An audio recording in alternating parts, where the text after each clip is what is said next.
বার্ষিক পরীক্ষার রুটিন কিভাবে করতে হবে এটা নিয়ে তোমাদের প্রশ্নের শেষ নাই। সো 6 থেকে 9 এর স্টুডেন্টরা তোমাদের বার্ষিক পরীক্ষার রুটিনটা কিভাবে করবা স্টেপ বাই স্টেপ গাইডলাইন দেখিয়ে দিচ্ছি। চলে আসো। তোমাদের মনে করো এখন বাকি আছে হলো 25 দিনের মতো, ঠিক আছে? 25 দিন সময় বাকি আছে। ধরে নিচ্ছি তোমরা প্রতিদিন অ্যাটলিস্ট 2টা স্লটে পড়াশোনা করো এবং প্রতি স্লটে 1 থেকে 3 ঘন্টা।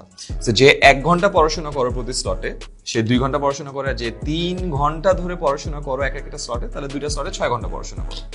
ধরে নিচ্ছি 2 স্লটে পড়াশোনা করছো, তাহলে 25 দিনে 2টা করে টোটাল কয়টা স্লট থাকে? 50টা। এখন তুমি 50টা স্লটকে তোমার যে 10টা সাবজেক্ট আছে 10টা সাবজেক্টে যদি তুমি ভাগ করো, তাহলে প্রতিটা সাবজেক্টের জন্য পাচ্ছ 5টা করে স্লট। এটুকু তো বুঝতে পারছো, রাইট? তাহলে এখন আসো তোমার সাবজেক্ট লিস্টটা বের করি। তাহলে বাংলায় তুমি পাচ্ছ হলো 5টা স্লট, ইংরেজিতে পাচ্ছ 5টা, গণিতে পাচ্ছ 5টা, বিজ্ঞানে পাচ্ছ 5টা, এরকম করে সবগুলো সাবজেক্টে আমি যদি 5টা করে বসিয়ে দিই, তাহলে তুমি বুঝতে পারছো প্রতিটা সাবজেক্টে কয়টা করে স্লট পাচ্ছ। আচ্ছা, এখন তোমার তো সব সাবজেক্টের দুর্বলতা সেম না। মনে করো কেউ একজন স্বাস্থ্য সুরক্ষা অনেক ভালো করে পড়ে রাখছো, বাট ইংরেজির অবস্থা খারাপ, তখন কি করবা? তুমি স্বাস্থ্য সুরক্ষা থেকে স্লট কমাবা। তুমি স্বাস্থ্য সুরক্ষায় মেবি 3টা স্লট রাখলাম, আর এই যে 2টা স্লট সেভ করলা, এটা ইংরেজিতে বসায় দিবা। ইংরেজিতে 5টার সাথে 2টা অ্যাড হয়ে 7টা হইলো।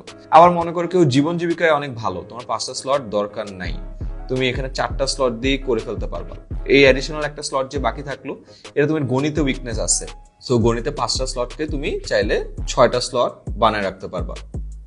এরকম করে এই 5টা দিয়ে সবগুলোকে আগে বসাবা, তারপরে কোনোটাতে যেখানে প্রিপারেশন কম লাগবে ওখান থেকে স্লট কমায় ফেলবা, লাইক এই 2টা, আর যেখানে প্রিপারেশন বেশি লাগবে, রাইট, গণিত আর ইংরেজি, এখানে স্লট বাড়ায় ফেলবা। এন্ড বাই দ্য ওয়ে, তোমার ক্লাসের ফ্রি গ্রুপগুলোতে কিন্তু রেগুলারলি রিভিশন লাইভ ক্লাস হচ্ছে, কমেন্টে লিংক আছে, জয়েন করে ফেলো। এখন তোমার কাছে কি আছে? তোমার কাছে আসে তো টোটাল 50টা স্লট, রাইট? এই 50টা স্লটের প্রপার ডিস্ট্রিবিউশন কিন্তু এখানে চলে আসছে। ধরে নাও এখন গণিতটা নিয়ে আমরা কাজ করি, ঠিক আছে? আরেকটা কালারে চলে আসি। সো গণিতে তোমার টোটাল কয়টা স্লট? 6টা। সো 1 2 3 4 5 6, 6টা স্লটে পুরো গণিত শেষ করতে হবে। এখন তোমার পুরো গণিতের সিলেবাসকে এই চ্যাপ্টার ওয়াইজ এই 6টা স্লটে ভাগ করে ফেলবা।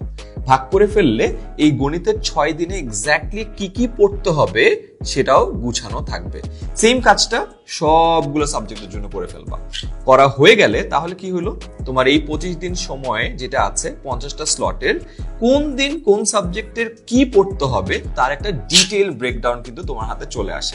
এরপরে কাজ হলো নেক্সট 25 দিন ওই স্লট প্ল্যান অনুযায়ী প্রপারলি পড়াশোনা করা।